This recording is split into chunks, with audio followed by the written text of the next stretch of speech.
So in this video, we're going to be taking a look at the A, H, and K value for a quadratic that is written in vertex form. So here you can see we have the A, H, and K values all listed out, and hopefully you're thinking we've looked at A, H, and K before. And the only difference here is we're looking at it and we're going to see how it changes this y equals x to the power of 2 graph, which is a quadratic. And this quadratic, written in this form with A on the outside of the parentheses, H inside of the parentheses being added to X, and K being added on the outside, is called vertex form. We'll talk about why, but this is called vertex form. We're just going to take a quick look at how A, H, and K impact the graph of these quadratics. So, our A value here is the number that's being multiplied out in front. And if we change A to be something else, so say we make A 2, 3, 4, what we notice is that this graph gets skinnier. This graph gets taller, and what's happening here is every single point, in this case, A is set equal to 4.4, every single y coordinate that was on y equals x squared is now being multiplied by 4.4. So it is 4.4 times taller. So when A is something that is more than 1 unit away from 0, it's going to vertically stretch our graph. Then from here, if we change A to be something else, so let's say we change A to be something like 0.7, what we notice is it has a different effect that's kind of similar.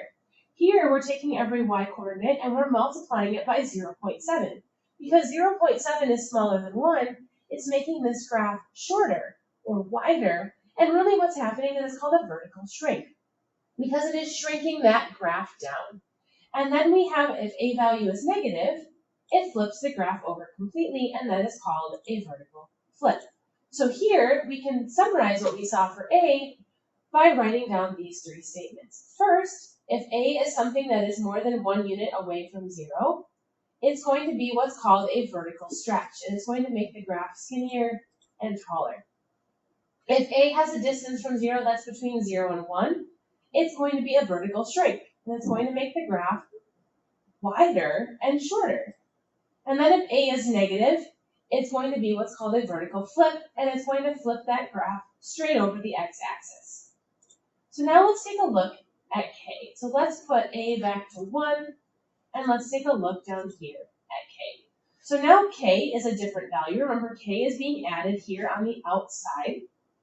And if we make K positive, what I notice is that the shape of this graph doesn't change, but its location does. As K becomes more and more and more positive, it moves up. And then to flip that around, as K becomes more and more negative, it moves downwards. So here we can summarize what we're seeing for K with that. K is what is called a vertical shift, and when K is positive, the graph moves that many units up. And when the graph is negative, it moves that many units down. And then finally, our H values, we're going to reset K back to 0. If we start to move H around, if H becomes positive, what I notice is if H becomes more and more positive, it moves in the negative direction, which is the opposite of what I expected. And then if H becomes more and more negative, it moves in the positive x direction. So H is your horizontal movement, but it works opposite of what we expect. If it's positive, it moves in the negative direction horizontally, and if it's negative, it moves in the positive direction horizontally. So we can summarize that on the next slide as well by saying H is a horizontal shift, and if H is positive, the graph moves left that many units, and if H is negative, it moves right that many units. So these are some changes we've seen before. A, H, and K are not new transformations. We've applied them to other graphs, and now we're going to be applying them to our quadratic graphs.